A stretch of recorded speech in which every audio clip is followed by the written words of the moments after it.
devastating plane crash in South Korea has left at least 177 people dead. The Boeing 737-800 plane, carrying 181 people on board, skidded off the runway at an airport about 180 miles south of Seoul earlier today.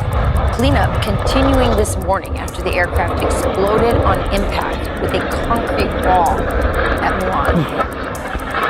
That's the international airport there in South Korea. Video of this crash is graphic. We want to give some of our viewers a warning because you may find this disturbing.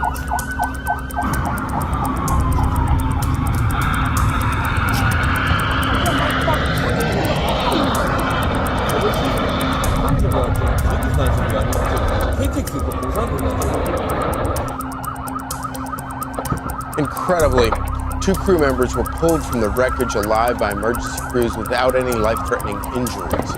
Local officials say the control tower issued a bird strike warning shortly afterward. Shortly afterwards, pilots declared Mayday, and then pilots attempted to land. Reports also saying the Boeing 737-800 jet's landing gear was not deployed during the crash landing. Sad story played out on many people's social media timeline, right there for all of us to see this morning as well, how it occurred. Let's bring in Mike Boyd. He's an aviation consultant to shed a little more light on this sad tragedy in South Korea. Mike, when you see that video of the crash, what stands out to you? Number one, the gear is not extended. The flaps are not extended, which would indicate that there was a major hydraulic failure of some kind there. I understand that even when there's a hydraulic failure, there's a mechanical way of dropping the landing gear. That was not done. I think we're going to be kind of in the dark here till we find the cockpit voice recorder and the black box for this, because it looks like there was a bird strike from some earlier picture of it. They did vector the airplane around to the other end of the runway, so there was control.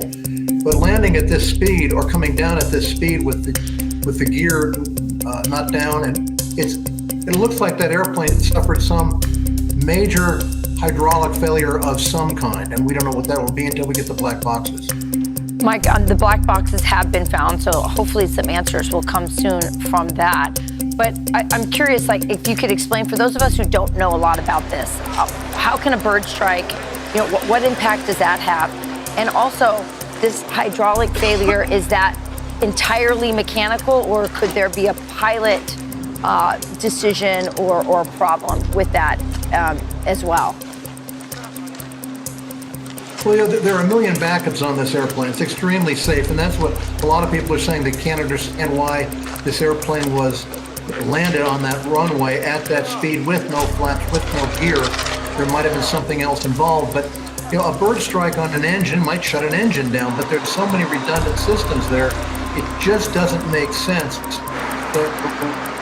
We're in the dark here, but we know this. The runway is 9,200 feet. It's a very long runway. It did come in hot and high, hot and fast. We don't know why that was. The real issue, that airplane was probably damaged more than we think. And it may not have been just the bird strike. There might have been other things that happened to that airplane. We don't know, but it's very strange to have that airplane land that hot on a runway that's 9,200 feet to the point where it literally was still going pretty strong when it hit that wall. I still can't wrap my head around the idea that there were 2 people who survived that crash, and especially when you watch the explosion at the end. Are you surprised by that? And how does anybody survive something like that? I don't know. I'm thrilled by it, actually, for their families. They're both flight attendants. They're probably in the jump seats in the very back of the airplane. And, it makes sense. The airplane absorbed all that, and they really got away with a very lucky position where they were, because they weren't very far from the rest of the passengers on that airplane. So God love them. It's a wonderful thing that they were blessed.